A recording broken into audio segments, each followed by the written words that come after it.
foam. And now we're looking at the Clive Benson Brown Commodore from the front, and it looks really like a brick wall painted with graffiti. Just a slab of metal there with an image of a grill. Oh, goodness me, that hit someone very hard. Yes. Now, someone who hit, I think, was Bobby Morris from the back. Bob had got involved with Christine and then was hit from the side and spun round. There was flame for a while there. A couple of cars started to burn, but it stopped very quickly, and the marshals were right on the scene, as you noted, and really in control of the situation very, very quickly. There's some terrible damage being done up there, though, Peter Williamson. Oh, so sad. You know, it's just that they worked so hard on it. And I know George Shepherd, who built Bob's car. George's a pretty famous guy. He ran the Holden dealer team, rally team for many years, the Castrol rally team for GM. And he worked night and day on that car, and certainly it's a creditary. First up start, it ran so well. George must be in the pits in almost absolute despair. I feel for him. He's a very, very nice fellow. You know that, haven't you? You must have spent hours and hours with George. You know his dedication. I spent weeks and weeks when we drove together with Jellic Knight Jack Murray, whom I hope is watching. Yeah, I hope you are, Jack. Old Joey, I was going to send him a call later on during the day. He didn't come up this year. We miss him. We miss you, Jack.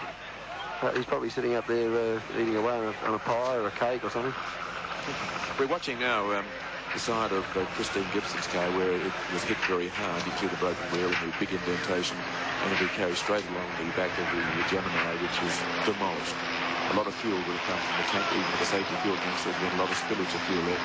That car has had several hits in the back, I'd say, as it was spun around.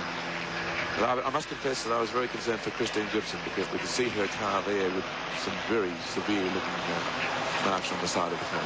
We have information down from the Hardy Centre that an official announcement regarding the race is to be made within a matter of seconds, so we'll cross down there. With the decision on the fate of the race from the Australian Racing Drivers Club, Ivan Stibbard. Well, the decision is that the race is now concluded. We have covered 120 laps, and the regulations say that after 60% of the distance has been covered and the red flag is used, the race must be declared. We cannot have a restart. That means that Dick Johnson is the winner under those conditions? Yes, he has won. Ivan, what reports have you had from the top of the mountain? Has anybody been badly hurt? Not that we can see. They're in the ambulance coming down. They seem okay. We don't know. All I was concerned about is trying to get the track cleared, and there's quite a mess up there, and it would take at least an hour and a half to clear it up, and under the circumstances, this is the way we've got to go. Well, I guess your organisation and the stewards are going to be working long hours into tonight to sort this tangle out. Yes, we are. Would there have been any choice, had the track, could the track have been cleared, would you have continued the race? No, we can't. The regulations are quite definite, not only our regulations, but the regulations of the FIA, that once the red flag is used, which it had to be, the track was completely blocked, the race must be declared after 60% of the distance has been covered. That's the word from Ivan Stibbard from the Australian Racing Drivers Club. The race has been declared finished following that monumental accident on top of the mountain, blocking the track. And with 122 laps completed, Dick Johnson is the winner under these circumstances of the 1981 James Hardy 1000. Let's go back now to Mike Wayman momentarily in our commentary position. Meantime, Mike, I'll hand over to you and I'll try and get a hold of some of the people that were actually involved in that incident on the mountain. Thank you, Gary. Well, accident last year took Dick Johnson out of the race at the top of the mountain, or heading up to the top of the mountain, and the race being declared as a result in favour of Dick Johnson following the race stoppage because the track being blocked. I don't think that Dick would have liked to have won the race in these circumstances. Do you, Evan? Well, except that he was leading, he was in front, he was going to win it, I think. Yep. He'd have a great load off his mind because Dick would have he wouldn't want to win the golf course. A strange situation. Probably Bob Morris will be second. The car we're looking at now being hauled up. The race will be terminated when they last cross the finish line, I would assume, which would mean that Bob Morris, whose car we can see being hauled onto the recovery vehicle, will be declared second, he and John Fitzpatrick. But no one wanted the race to finish this way, but the one good element apparently is that no one has been badly hurt. Dick Johnson now, it's just starting to sink into him that he has won the race. The man who last year lost it after 17 laps and hit a rock and promoted that spontaneous, incredible reaction by you, the viewing public across Australia, who have enabled Dick Johnson to go motor racing this year, and it's your victory. And they're about to speak to the man who has won the race, with Peter Brock moving in to congratulate him, and Vern Schuppan. They're very pleased. You couldn't have had a more popular winner, Johnny Harvey, moving in as well. This shows you the spirit between the rivals. And let's go now to Gary Wilkinson to talk to the winner of the 1981 James Hardy 1000, Dick Johnson. The pandemonium continues in pit row following this dramatic conclusion to the race.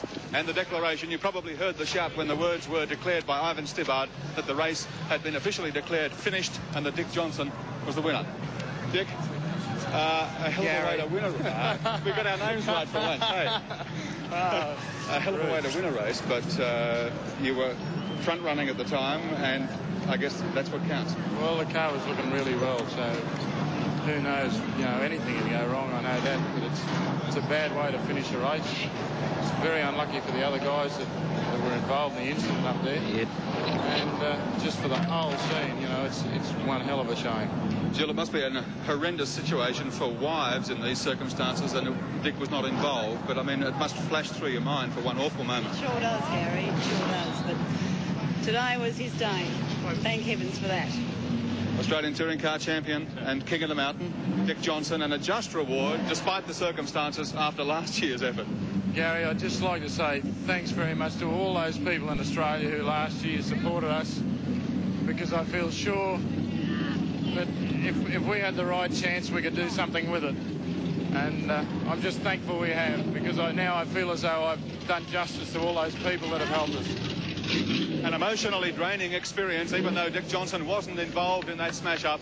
A round of applause here for Dick, Touring Car Champion and winner of the the James Hardy 1000. Everybody's getting a little carried away as we take you back to Mike Raymond in our central commentary position. Thank you very much. We'll obviously be following the race and recapping it and talking to some of the drivers who were involved, not only in that accident, but also involved in class wins, provisional as they may be. However, for the moment, we'll take a break and then return live to Mount Panorama at Bathurst. For those people who have just switched on or walked into home to find out the race is declared ahead of schedule or completed ahead of schedule, the race has been stopped, declared, because of an accident, a horrendous accident on top of the mountain that had taken out Chris Gibson rather, and of course Bobby Morris involved, who was running second in the race. Officials under FIA regulations cannot restart the race because of the number of completed laps. So the race has in fact been declared in favour of Dick Johnson. At the moment, though, we'll show you on top of the mountain some of the scenes up there. There's the Gibson Moore car, the King George Tavern Ford, that was running so strongly throughout the day. And if that car looks in a bad way, you can also consider that Bob Morris's car has already gone back to the pits, or there it is there, and it's even in worse condition. Bob Morris, in fact, has limped off, been taken in the ambulance down to the medical room here. Doctors checking him over, same with Kevin Bartlett. But the door has been very severely torn, and the entire side of the car squashed in. That was a brand new race car this morning when we started the race. Well, the super says everything. The James Hardy 1000 race has been declared, and the winner, of course, Dick Johnson. To be totally fair to Johnson, of course, their car was leading the race when it was declared. However, everyone is heading in the direction of the pit area to find out exactly what the class placings are. Evan Green mentioned a short while ago that the race will probably be declared on the previous lap, which would give Bob Morris second place in the event. And, of course, the other vehicle that was running so strongly, the Benson Brown, Gary Rogers' car, waiting for some information on that. But a terrible scene at the top of the mountain after we had such a tremendous race, 1,000-kilometre event, was shaping up